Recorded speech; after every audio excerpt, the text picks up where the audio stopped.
Hello, my dear students and teachers. Now, to make Zoom app more and more secure, the school has provided us with a unique login ID and password. For those who are confused with how to use this login ID, this video might help. Now, when you start your Zoom app on your mobile phone, the interface which you get is something like this.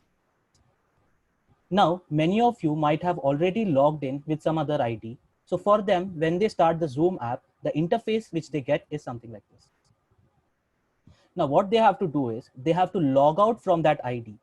How they can do that is on the bottom right-hand corner of the screen, they can see a settings option. So click on the settings option and you can see your name. So click on your name. So at the bottom, after clicking your name, it will give you an option for the sign out. So click on the sign out option. It will give you an option to log out. So click yes. After that, you successfully log out from that account. Now to log in with the official ID, you click on the sign in option, not sign up, sign in option. So click on the sign in option and it will allow you to enter the email address and password. Now here you will enter the email ID and password which you have received on your registered mobile number from the school. Now, a very important point to note is that email ID for students is of the form. It has N, the admission number of the student @ student.narayanagroup.com. Again, I'm repeating N, it's not capital, N is small. The admission number @ student.narayanagroup.com. And the password, which is very important, live class @ and there will be a 7-digit number. Now, thing to note is the live class in that L is capital and C is also capital. I have seen many students making mistake here. So please be careful while entering the login credentials properly. Now for the teachers, it will be N, their employee ID @ narayanagroup.com. And the password will be capital N group @ and there will be a 4-digit number. So after you enter your login credentials properly here, which you got through your registered mobile number, you log in successfully. Now to check whether you have logged in into a correct account, you have to again click on the settings option, and you can see your admission number space name. Or if you are a teacher, you can see your employee ID space name. If all the details are correct, you are set to use the Zoom app. If the details provided here are wrong, please contact the school authorities, speak to your academic deans or vice principals. They will surely help you. Now, after you log in and everything is perfect, so you can now join any meeting.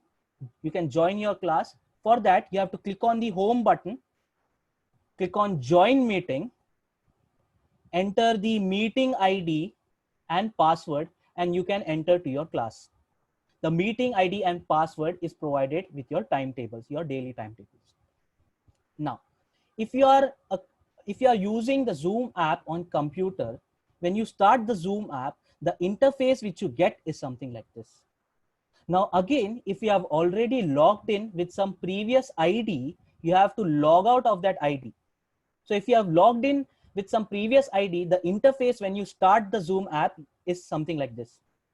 So at the top right-hand corner, you can see an icon with an alphabet, as you can see here.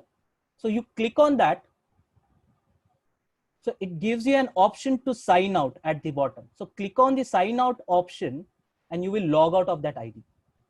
Now again, the interface which you get is something like this. So you enter the login credentials and password, login ID and password which you got from your registered mobile number and enter. Now again, to verify whether you have entered into a correct account, again click on the icon at the top right hand corner. If you click on that icon, your admission number space name will be visible there. Again, if it is correct, well and good. If not, inform the school authorities. After that, again, you can click on join meeting, enter the meeting ID and password, and you can enter your respective classes. Now, few important things which I wanted to share is, now if you repeatedly enter wrong login credentials, your account will be locked. As you can see here, the message appears, your account has been locked due to multiple failed login attempts. So if you are entering the login details and if it is not working, do not repeatedly do that. Speak to your academic dean or vice principals. They will help you on this. Again, one more important thing, you cannot use same login details in two different devices. If you do that, a message will appear that that particular email has been already used, has already been used. So you cannot use same login details on two different devices. So that's all. If any other doubts you have, again, you can contact your teachers, your academic deans, your vice principal. They will surely help you. Thank you. Thank you so much.